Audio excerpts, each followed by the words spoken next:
राजधानी ब्रातिस्लावा में भारत के प्रधानमंत्री नरेंद्र मोदी को अपने देश के सर्वोच्च नागरिक सम्मान order of the white double cross से नवाजा है। ये सम्मान उन लोगों को दिया जाता है जिन्होंने दुनिया के स्तर पर कोई बड़ा काम किया हो या जिन्होंने दो देशों के बीच दोस्ती और रिश्तों को मजबूत बनाने में अहम भूमिका निभाई हो। तो भैया देखा, फ्रांस के बाद स्लोवाकिया में भी मोदी जी की खूब खातिरदारी हुई और तो इन्हें सबसे बड़े सर्वोच्च सम्मान से भी नवाजा गया।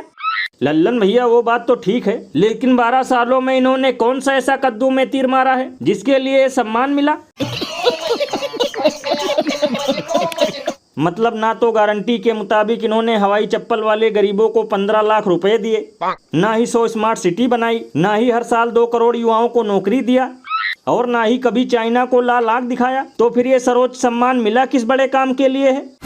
भैया इसीलिए तो लोग घनघोर मजाक करते हुए ये कहते हैं कि हो सकता है इन्हें सम्मान नाले से गैस बनाने की अद्भुत कला के लिए मिला हो, क्योंकि ये खोज अब तक देश के और किसी भी पीएम ने नहीं किया। अरे रुको जरा, सब्र करो। और भैया मुझे तो लगता है कि डंका गुरु जिस देश में जाते हैं वहाँ पहले से ही सारा प्रोग्राम सेट होता है, यानी सबसे पहले तो काम धंधा छोड़कर इनके स्वागत में वहाँ रहने वाले भारतीय पहुँच जाते हैं। फिर कैमरामैन एक अच्छा मोमेंट देखकर फोटो खींच लेता है और 12 सालों में मेडल तो इन्हें इतना मिल चुका है कि इतना मेडल तो ओलंपिक के खिलाड़ियों को भी नहीं मिला होगा।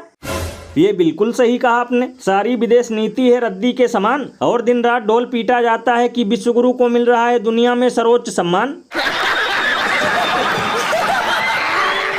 और अभी तो रुको, क्लाइमैक्स अभी बाकी है। मैं जयपुर से हूँ, मैं राष्ट्रवादी हूँ, किसी पार्टी से कोई मैं, तू इधर आना मच्छर, अभी बताऊँ तेरे को मैं क्या हूँ, राष्ट्रवादी हूँ मैं। तो भैया ये वही राष्ट्रवादी व्यक्ति है जिसने कल कोकरोच जनता पार्टी के फाउंडर अभिजीत दीपके को थप्पड़ जड़ा था। तब तो लल्लन भैया जरूर इस झंडू बाम को पेपर लीक करने वाले माफियाओं की तरफ से दारू गांजा या गौमूत्र पीने का पैसा आता होगा। अरे बाप रे, ये तो धोती खोल रहा है। यानी भैया इस राष्ट्रवादी व्यक्ति की हिम्मत को दाद देना पड़ेगा, क्योंकि हर दिन गैस पेट्रोल डीजल का दाम बढ़ रहा है, कर्ज चुकाने के लिए गरीब किडनी बेच रहा है और तो पेपर लीक होने की वजह से कई बच्चे स्वर्ग सिधार गए। लेकिन इसकी भावना तब आहत हुई जब लोगों ने अपने हक अधिकार के लिए शांतिपूर्ण विरोध प्रदर्शन करना शुरू किया।